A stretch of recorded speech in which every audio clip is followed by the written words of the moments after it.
그래요? 그냥 쉬다가 가시더라고 또 바쁘시게 또. 네, 앞에 시간이 바빠서 네.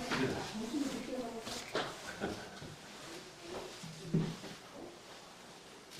네.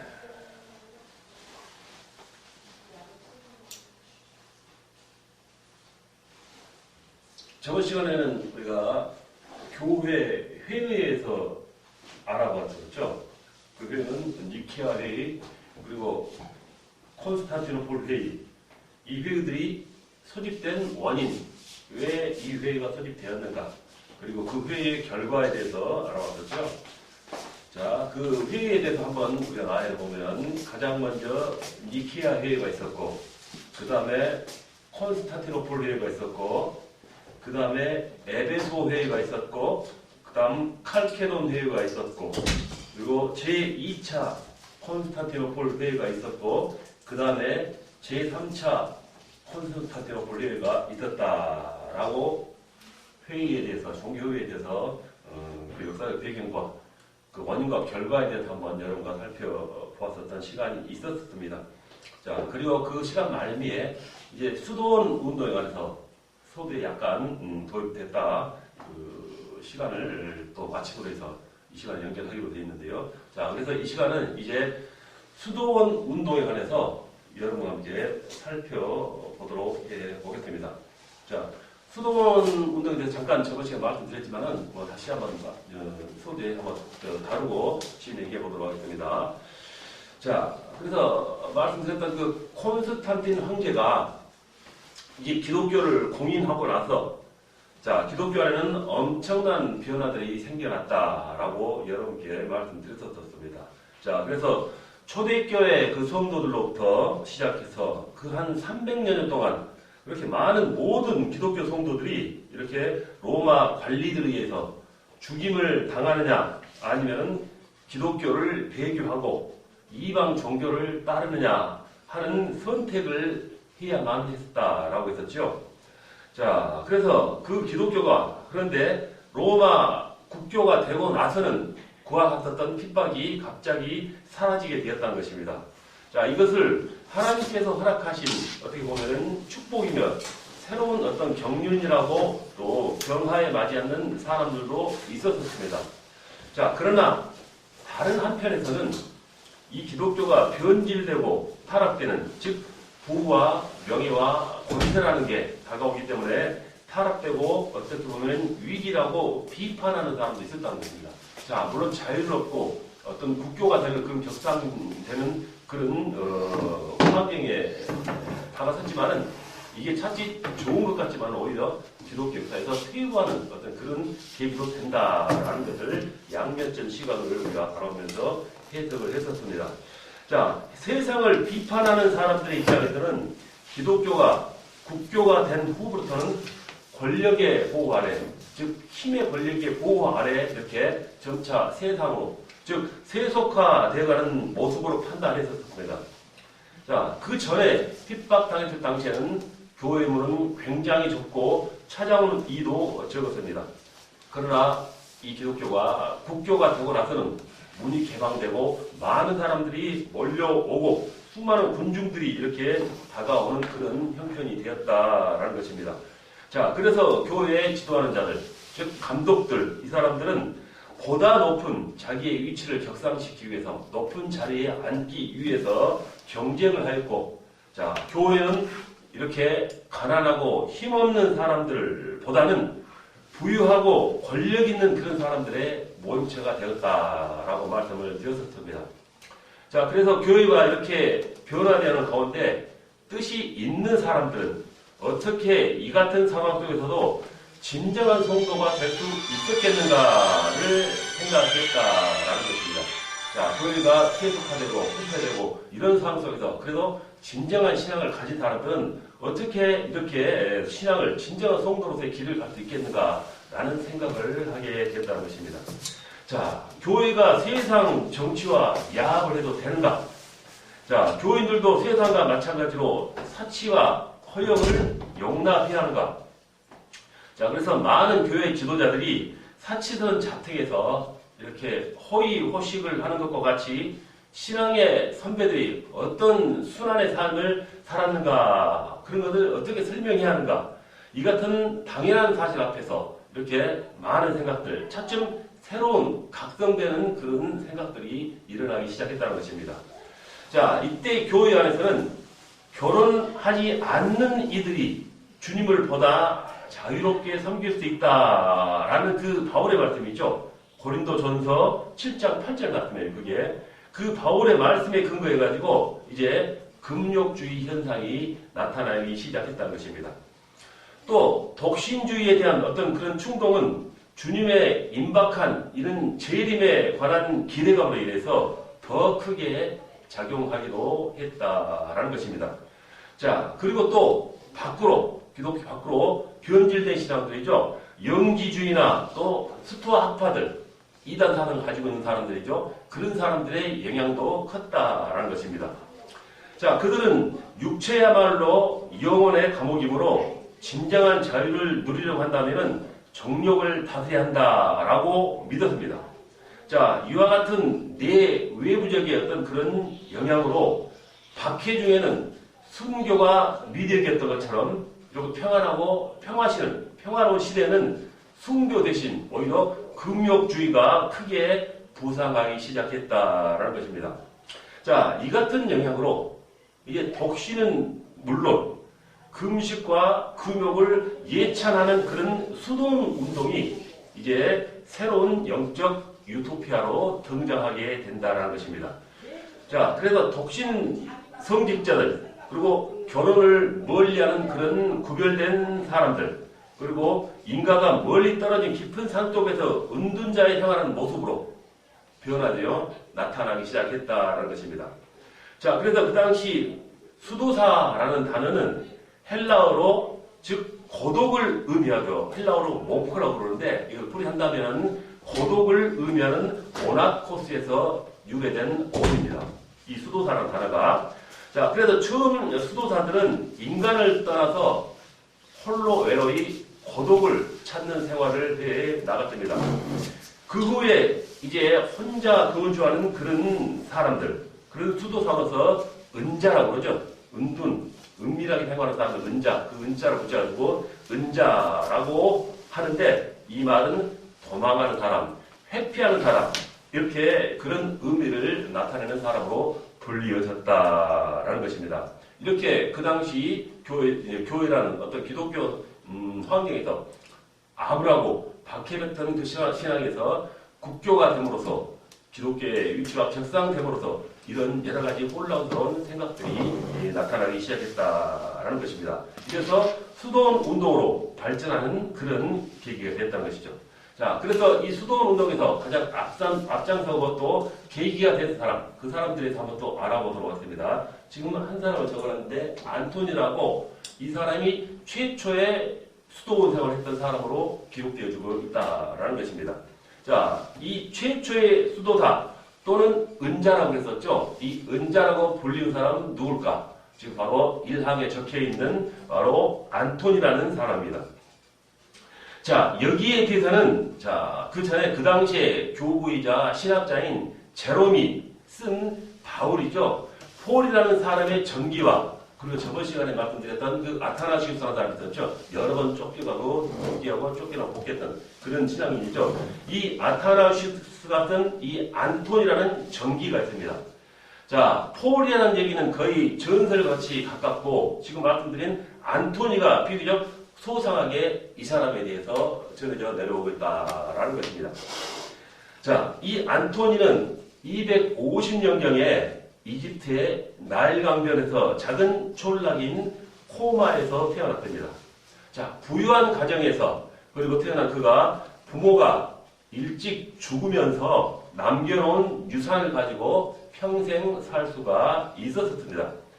자, 그는 교회에서 복음서 강의를 듣는 중에 만약 완전하고자 할진대 가서 내 소유를 팔아 가난한 자들에게 주라. 그리하면 하늘에서 보화가 내게 있으리라 하는 마태복음 19장 21절 말씀대로 이 안토니는 자기 전 재산을 다 처분해가지고 가난한 자들에게 나눠주고, 또 그의 여동생을 위해서는 약간의 재산을 남겨두었다라는 것입니다.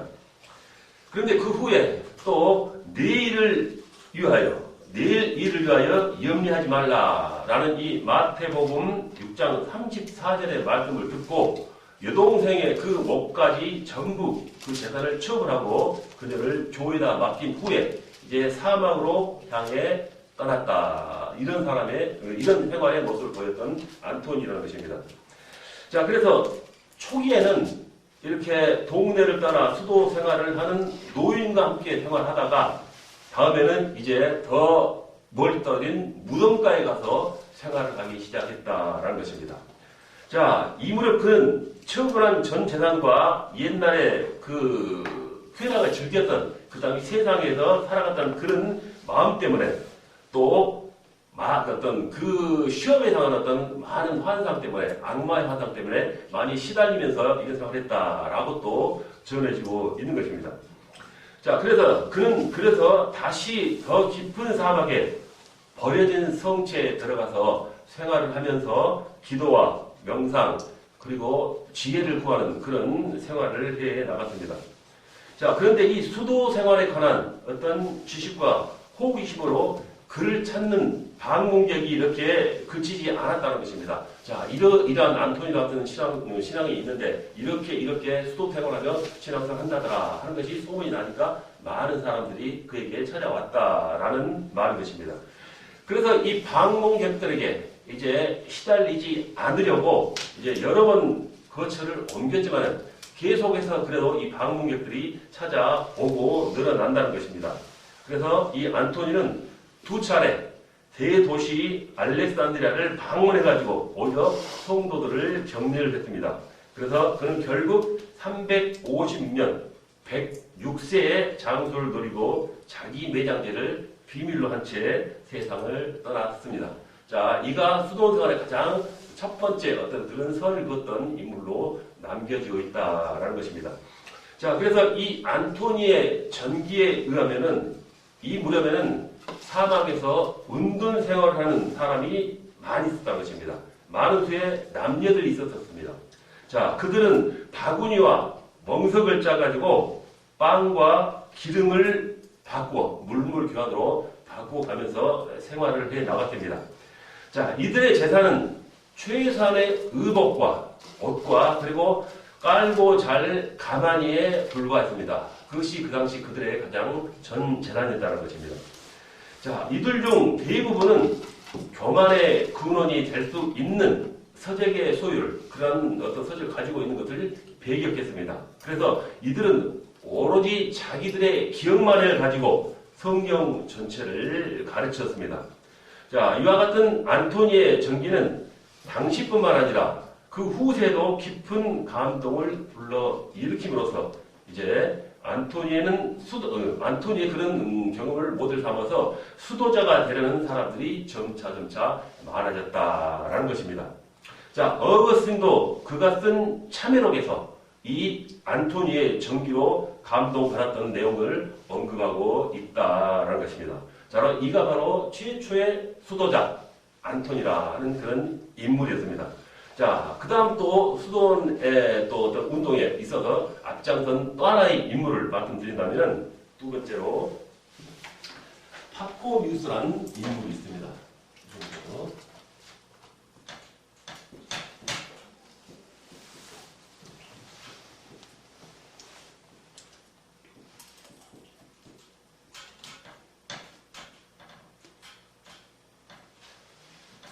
파코미우스가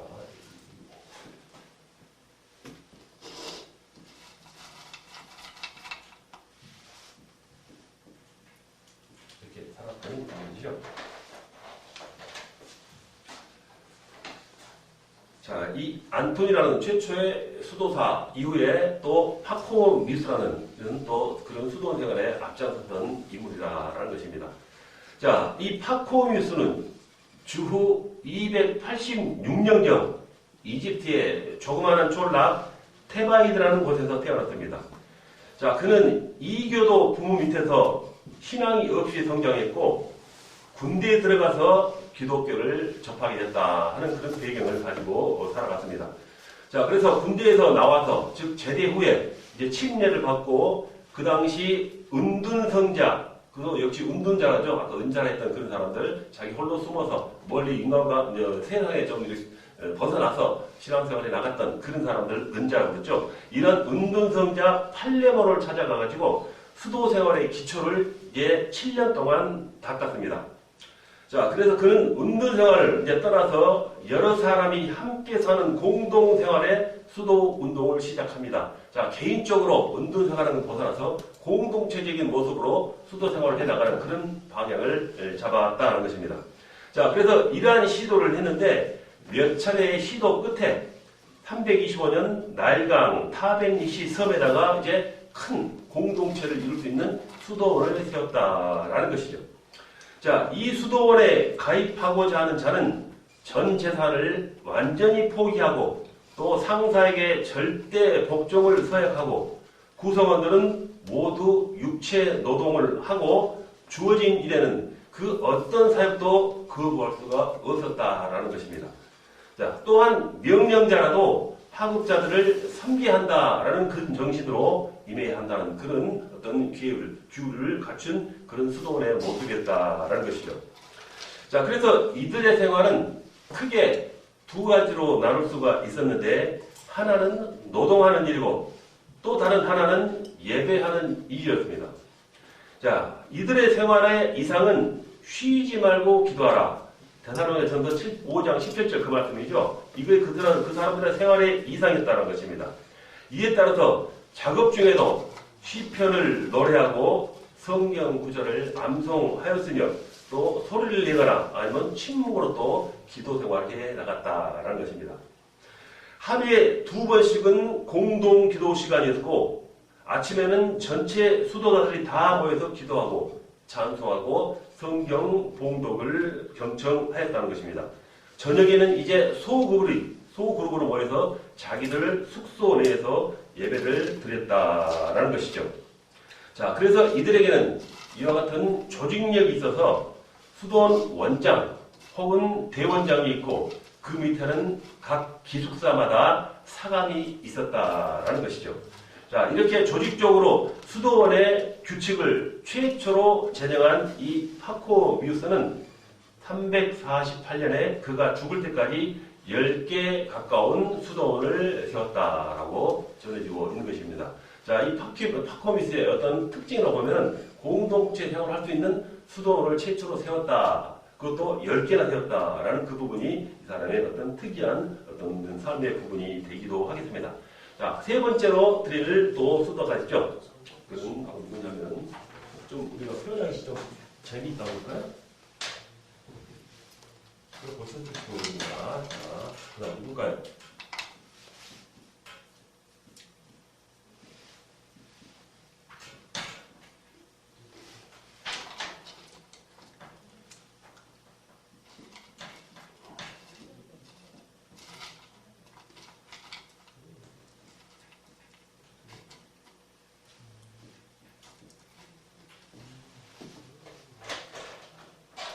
자, 이 사람은 왜 이름 앞에 다른 내용을 덧붙였을까요?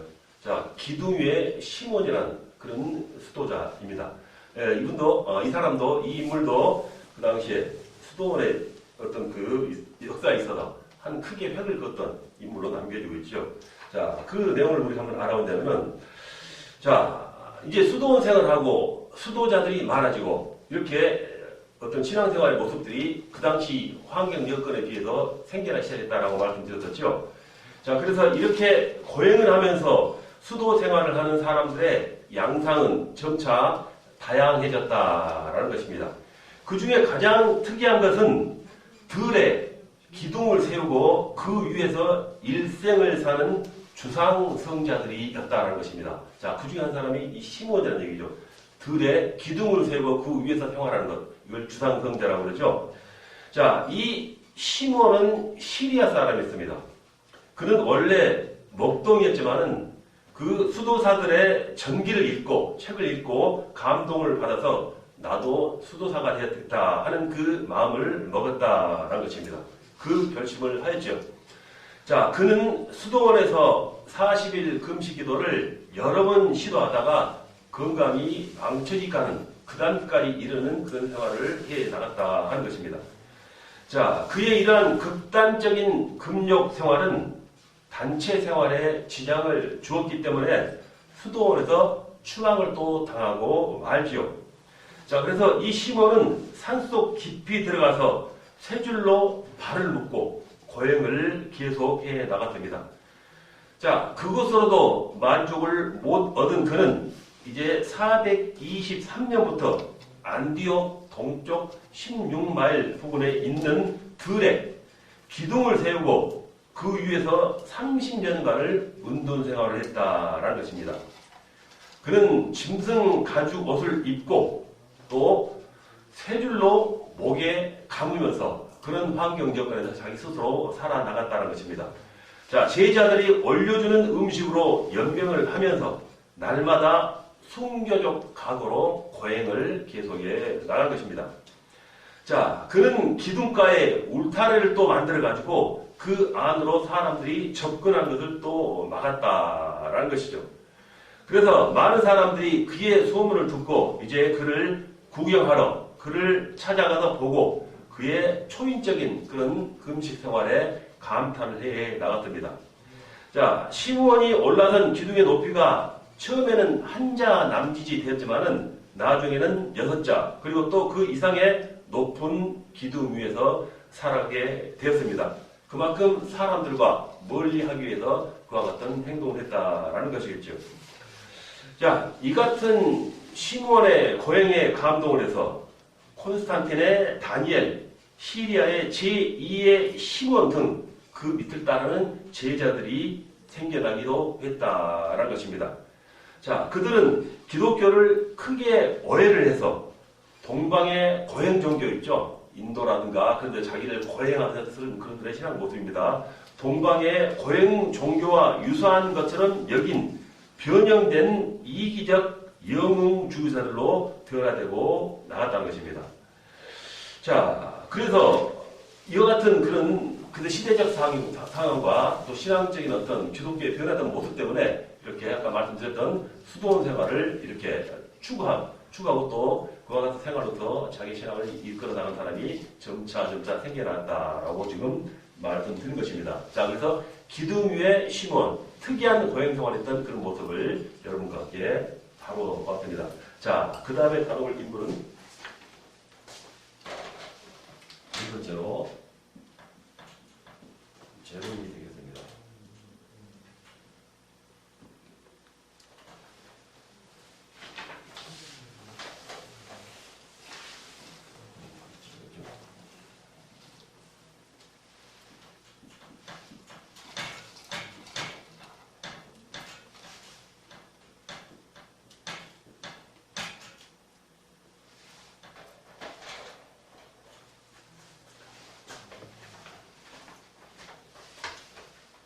자, 이 제롬이라는 인물은 누구일까요? 이 당시에도 수도원 생활하는 데서 앞장서서 어떤 그런 생활에 나갔던 그런 인물로 되겠죠, 일단은. 자, 이 제롬은 신구약 성경의 원전을, 자, 신약과 구약의 그 원전을 라틴어로 번역한, 자, 이 라틴어로 번역한 것을 불가타라고 그러죠. 불가타라고 하는데 이것의 주인공입니다. 즉, 신구약 성경을 라틴어로 번역한 최초의 인물이다라는 것이죠. 이거 바로 제롬이라는 것입니다. 자, 340년경 아드리아의 동쪽 스토리도 마을 기독교 가정에서 태어났습니다. 360년경에 이제 로마에 유학을 가서 침례를 받았었죠. 자, 그래서 법률 공부를 마친 그는 고울지방의 도시들을 방문하면서 자기의 견문을 넓혀나가기 시작했습니다. 자, 그래서 안디옥 여행 중에 이제 성경 연구의 중대성을 깨닫고 수년간 히브리어를 연구해 나갔습니다.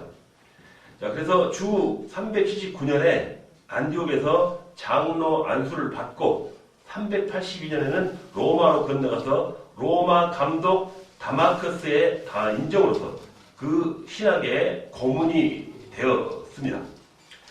자기와 친한 이 다마스커스가 죽자 385년에 안디옥을 거쳐서 386년에 베들레헴에 정착을 합니다. 여기서 그는 420년 자신이 죽을 때까지 34년 동안 성경 번역과 고행의 생활을 해 나갔습니다. 자, 이 제롬은 성경 주석에 전념을 하고 교회사 그리고 교리사도 그가 저술에 나가기 시작했습니다. 그러나 무엇보다도 그가 가장 큰 공헌을 세운 것은 역시 말씀드렸던 성경 번역입니다. 388년의 신약을 405년의 구약을 라틴어로 번역을 했습니다. 자, 이 제롬의 라틴어역 불가타, 아까 그 신약 구약을 성경을 불가타라고 한다고 그랬죠. 이 불가타로 오늘날까지 이 불가타가 카톨릭의 공인 성경으로 전해져 오고 있는 것입니다. 그 외에도 은자, 호레생애 이와 같은 책을 집필했었고 파코미우스의 규율집을 라틴어, 아까 말씀드린 파코미우스 있죠. 그 파코미우스가 만들었던 규율집을 라틴어로 번역을 했다라는 것입니다. 자, 그래서 이 제롬은 스스로 자신이 수도사가 되어서 평생 동안 금욕 생활을 강조하며 수도원 생활의 장점을 전파해 나갔습니다. 자, 그는 많은 부유층을 통렬히 비난하고 부자들의 별장을 수도원으로 바꾸라고 주장함으로써 상류층과 로마의 성직자들의 비위를 거슬리게 했습니다. 그는 학구에 이렇게 전념하는 한편 교회의 갱신을 위해서 수도원의 필요성을 끊임없이 강조해 나갔습니다. 자, 그는 그의 서신과 논문으로 독신 생활의 유익함과 그리고 수도원 생활의 장점을 널리 알려지도록 힘써 나가기도 했습니다. 자, 그래서 이 제롬은 그의 평생을 신앙 연구와 고행으로 살았기 때문에 그에 대한 상징은 매우 어떻게 보면 힘들고 우울한 그림들 뿐이었습니다. 그래서 그가 많은 연구와 이러한 고행으로 평생을 살았음에도 불구하고 왜 그는 영적 가마력을 얻을 수가 없었을까라는 평가를 받는다는 것입니다. 그것은 왜냐하면 고행과 그가 했던 연구가 순수한 복음 안에서 이루어지지 않았던 것, 그러한 이유 때문에 그런 어떠한 그 해석을 또 받기도 했다라는 것이죠. 자, 이렇게 또한 제롬에 대해서 또 그 당시에 수도운동에 앞장섰던 또 하나의 인물을 말씀드렸습니다. 자, 또 하나의 인물을 말씀드리자면은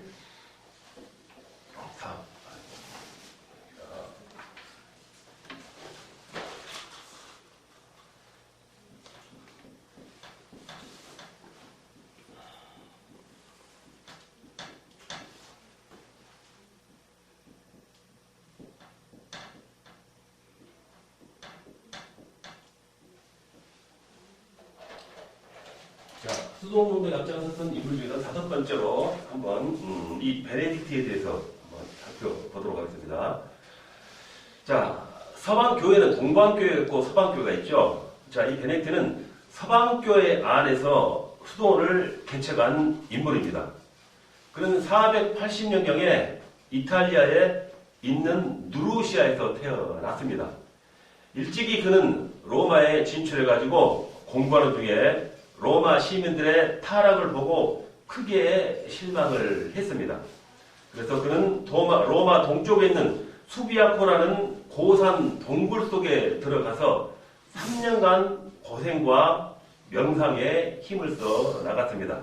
그러나 단독 수양에 많은 어려운 점을 깨닫고 수도원의 건설의 뜻을 가지게 됩니다. 그래서 이 베네딕트는 자기를 따르는 동지들을 모아서 아폴로 사원의 이에터인 몬테 카지노 언덕에다가 이 수도원을 세웁니다. 자, 그는 이 위에도 12개의 수도원을 더 세워 나가기 시작했습니다. 자, 그런데 이 베네딕트 수도원의 규칙은 이전 다른 사람들에 비해서 특이하였다라는 것이죠. 자, 이전의 수도사들은 주로 자기의 개인적인 수도와 경건 생활에 주력하는 그런 것이 주된 목표였습니다. 그러나 이 베네딕트는 자기 자신을 위해서 경건 생활을 철저하게 함은 물론이고 그 외에도 가난한 자들을 돕고 또 병든 자를 거치고 그리고 이웃들을 위해서 전도하는 일에도 힘을 쓰게 되었다는 것입니다. 자, 이 베네딕트가 실시한 수도원 규칙은 여러 가지로 특이했습니다. 자, 수도원의 모든 운영은 원칙적으로 민주적인 방법으로 운영했다는 것이죠. 그리고 수도사들의 생활은 자기 스스로 이제 해결해 나가도록 자신이 책임을 졌고 또 수도사들에게 많이 고행을 강요하지는 않았다라는 것입니다. 자, 그들은 사회봉사, 교육활동, 선교사업 등에도 이렇게 여력을 쏟기도 했기 때문에 이 같은 수도원 제도는 장차 중세 로마 사회의 정신적 유람지로 발전을 해 나가기도 합니다. 그래서 이 수도원에서 이제 목사, 감독, 선교사, 교황은 물론 학자, 저술가, 성자, 예술가, 추기경 이런 인물들이 이 수도원을 통해서 많이 탄생됐다라는 것입니다. 자, 이상으로 수도원의 탄생 그리고 그 수도원의 탄생에 큰 밑거름이 되었던 인물들 5사람이죠. 안토니, 파코미우스, 기둥의 시몬, 그리고 제롬, 지금 말씀드린 베네딕트 이 인물들을 여러분과 함께 살펴보았습니다.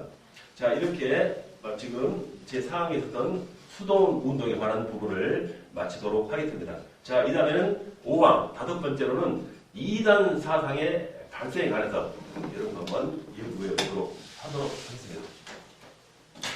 알겠습니다.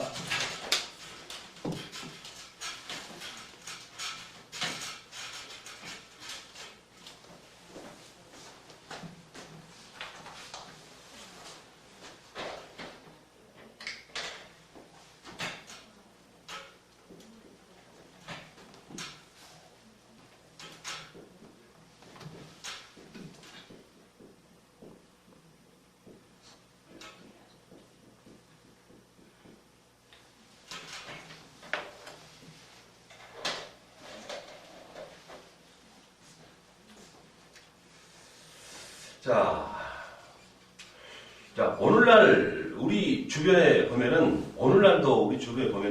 여러 가지 이단들이 창궐하고 있는 것을 우리는 알고 있습니다. 그 옛날 신약교회 시대는 그때도 물론 계속해서 기독교 영어를 사용하는 기독교적인 색채를 띤 그런 이단들도 많았다라는 것입니다. 자, 기독교 2000년 역사에 상징한 이단들이 너무너무 많죠. 우리는 다 알 수도 없고 또 다 알 필요도 없다고 생각을 합니다. 자, 여기서는 신약교회 때는 물론 초기 기독교 지도자들, 자, 교부들이죠. 이 교부들을 가장 괴롭혔던 대표적인 이단 사상 몇 개만 우리가 살펴보려고 한다라는 것입니다. 자, 초기 기독교 어떤 그 시절이죠. 그 시절에도 생겨난 이단들이 그 당시에 진정한 신앙인들을 많이 괴롭히고 이렇게 도전했던 그런 이단 사상들이 있었다는 것입니다. 자, 그 중에서 몇 가지를 여러분들께 한번 살펴보도록 하겠습니다. 자주 말씀드렸던 그 부분이죠. 가장 먼저 다룰 이단 사상은 영지주의입니다. 영지주의. 영지주의에서 비교적 한번 자세하게 여러분과 살펴보도록 하겠습니다. 그 세부적인 것은 자, 미리 적어놓을게요. 이원론 사상. 문제는 유출설. 유출설입니다.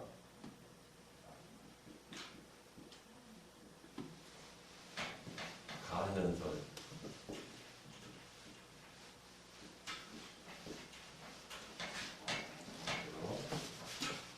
구원.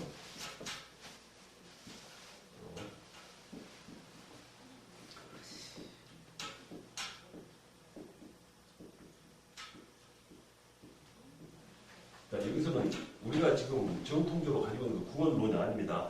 이 이단 영지주의자들이 구원을 어떻게 해석하고 있는가 그 부분이 이 구원이라는 것입니다. 바로 화학을 하는 것입니다.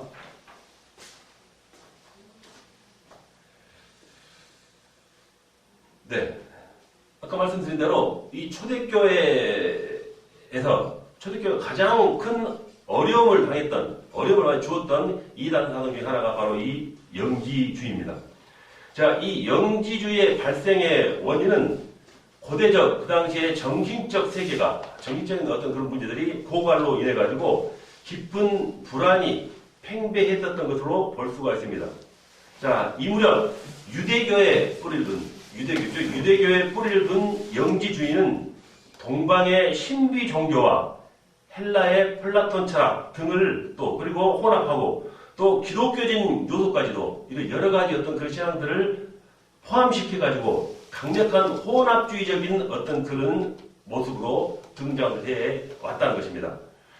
자, 우리가 가진 신약 성경에도 이 영지주의에 대한 영향을 경계하는, 언급하는 글들이 많이 여기저기 나타납니다. 자, 골로새서 2장 18절로 20절 말씀, 거기에 나온 초등학문, 그리고 디모데전서 1장 3절로 7절에 나오는 다른 교훈, 신화, 끝없는 족보, 이런 것이죠. 그리고 디모데후서 2장 16절, 망령되고 헛된 말, 그리고 디도서 1장 14절에 유대인의 허탄한 이야기, 베드로후서 2장 1절에 거짓 선생과 이단 등 이와 같은 것이 영지주의자의 모습이었다는 것입니다.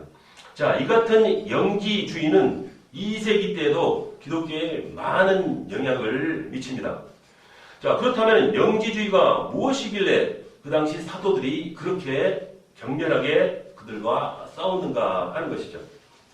자, 우선 영지란 말은 신령한 지식이란 말입니다.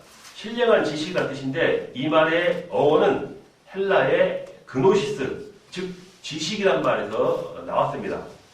자, 이 영지주의는 유대교적인 요소, 헬라 철학적인 요소, 동양의 배화교에다가 기독교 교리까지 절충하는 사상이라는 것입니다. 자, 이 영지주의의 대표적인 주장은 이원론, 유출설, 칠판에 적힌 대로 가연설, 그리고 구원을 얻기 위해서 신령한 지식을 터득하는 일, 그런 것들입니다.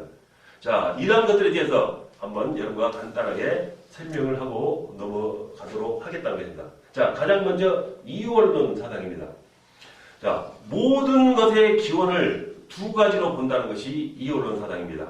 하나님도 악한 하나님, 선한 하나님이 있는데 악한 하나님은 물질 세계를 지배하고 선한 하나님께서는 정신 세계를 지배한다 하는 그런 사상을 가진 이원론 사상이라고 합니다. 자, 그래서 이 영지주의자들이 이와 같은 사상을 가지고 있었다는 것이죠.